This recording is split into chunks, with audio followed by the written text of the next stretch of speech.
So sa video na to ay ilalagay ko na yung solar power inverter, solar charge controller, at iba pang mga parts na dapat ilagay sa loob ng box. So ang unahin ko na ilagay sa loob ng box ay etong power inverter. Ang power inverter na to ay 500 watts at hindi siya pure sine wave. Simple lang na klase ng power inverter.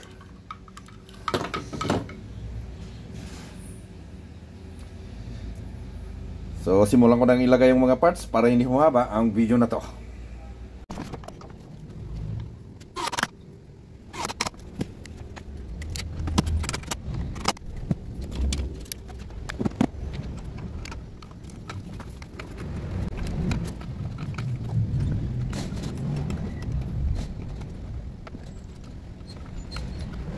Sunod naman na ilagay ko ay etong solar charge controller. Ang solar charge controller na to ay 10 ampere at MPPT po ang solar charge controller na to.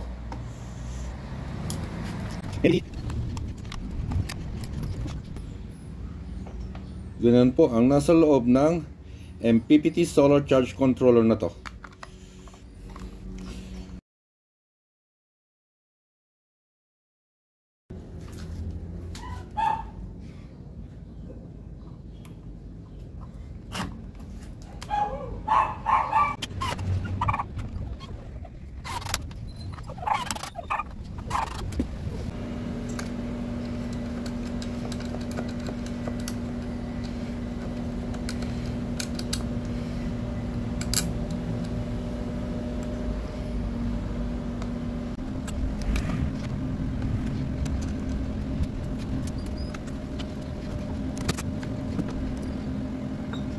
So tapos nang nailagay yung solar charge controller.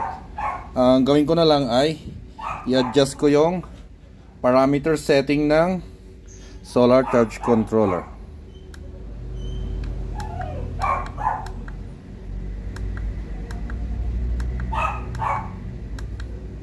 Dahil nakakonect yung solar charge controller sa isang LiFePO4 battery ay babaguhin ko yung setting. Ilalagay ko sa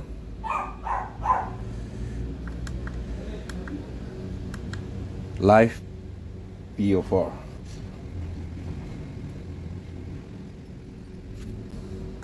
Sunod naman na i-adjust ko ay yung float voltage ng solar charge controller. Ilagay ko sa 14.0. Ganyan lang. Tapos nang na-i-adjust yung parameter setting ng solar charge controller.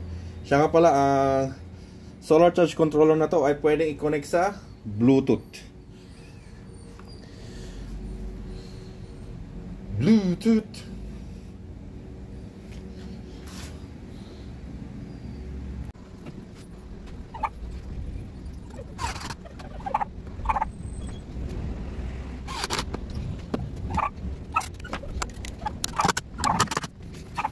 So ayan, tapos nang nabuo ang DIY solar generator.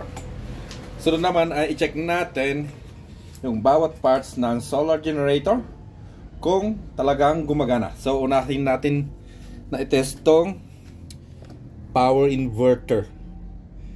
Check natin kung gumagana. So ayan, nakon na po yung power inverter.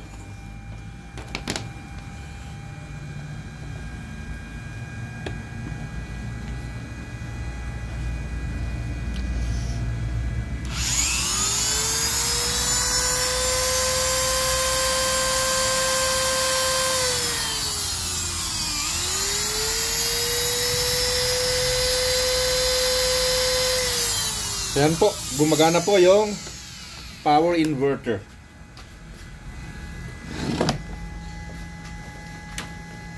Sunod naman ay i-try natin tong charger ng cellphone kung gumagana. At pati na rin tong output ng 12 volt na para sa bulb ay i-try din natin. Yan, naka-on.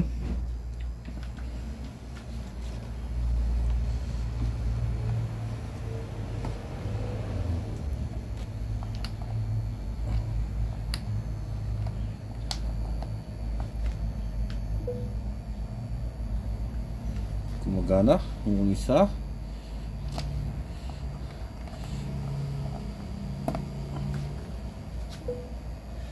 So ayan, gumagana po yung dalawang charger ng cellphone.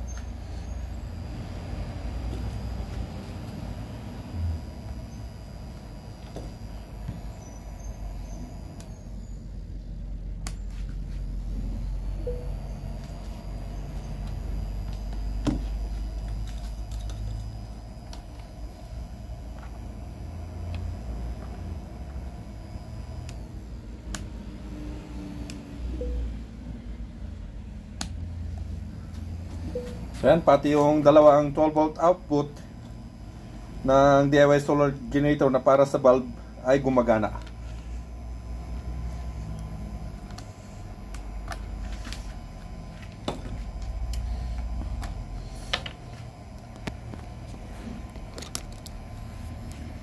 So pati yung fan ay umiikot.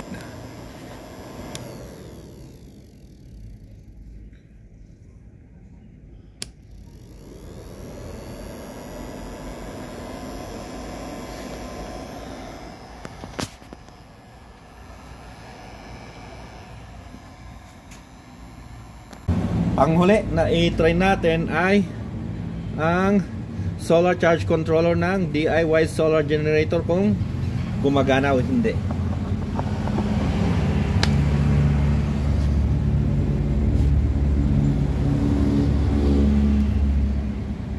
So ayan, gumagana po yung solar charge controller ng DIY solar generator.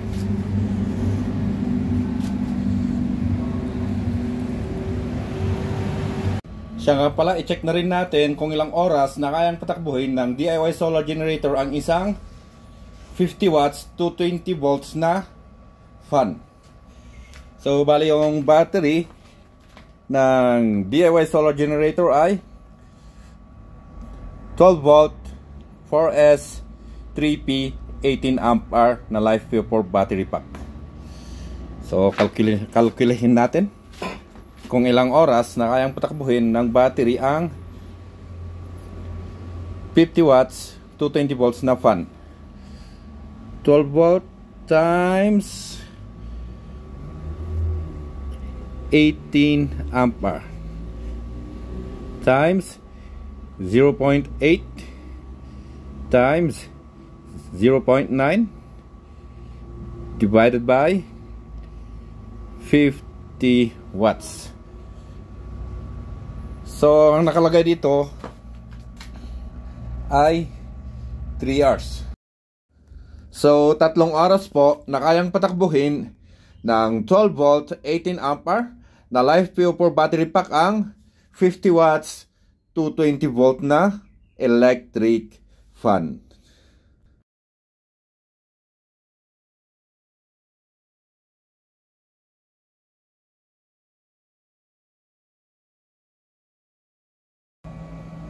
Saan po nakaset sa 0 yung timer?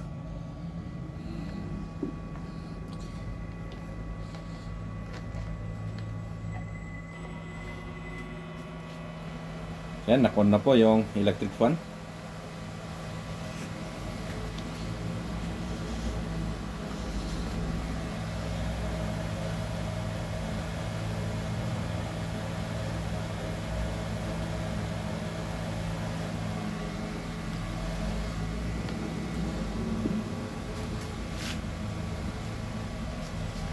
So, ang gawin na lang natin ay mag-antay tayo. Antayin natin na hanggang sa mag-shutdown yung battery ng DIY solar generator. Saka natin i-check kung ilang oras na nakaya ng DIY solar generator na patakbuhin ang 50 watts na 220 volts electric fan.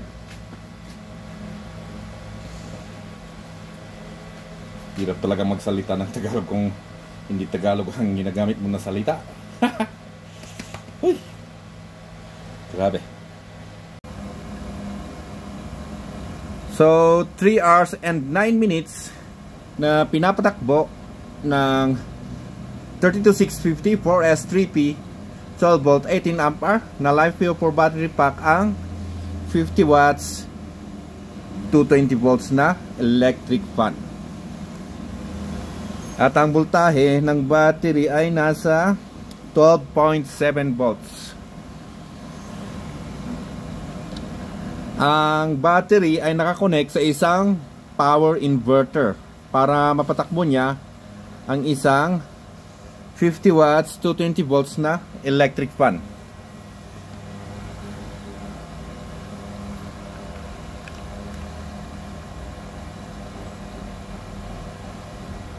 Yan po yung time,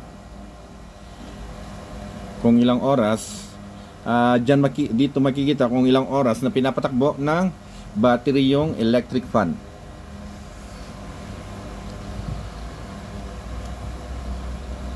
So para sa akin talagang pasado po.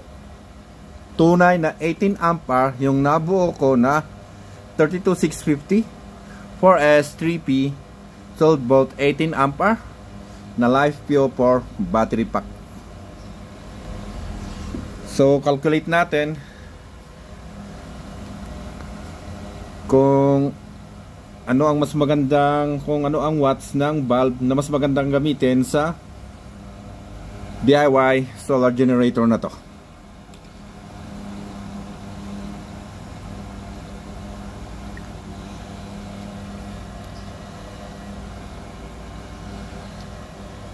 So try natin ang 10 watts na bulb. So kapag 10 watts na bulb ang patatakbuhin ng battery, kaya niyang pailawin yung 10 watts na bulb ng 15 to 16 hours.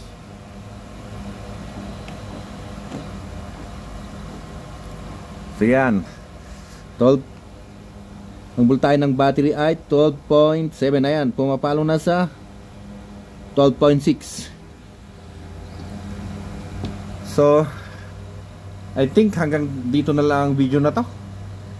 At hindi na kailangan na ilobat ng husto yung battery, dahil nakita natin na talagang yung nabuo ko na 32650 4S 3P 12 volt 18 ampere na LiFePO4 battery pack ay totoo na 18 ampere. So hanggang dito na lang ang video na to, at maraming salamat po sa panonood. Bye guys, see you ulit sa susunod na video. Bye.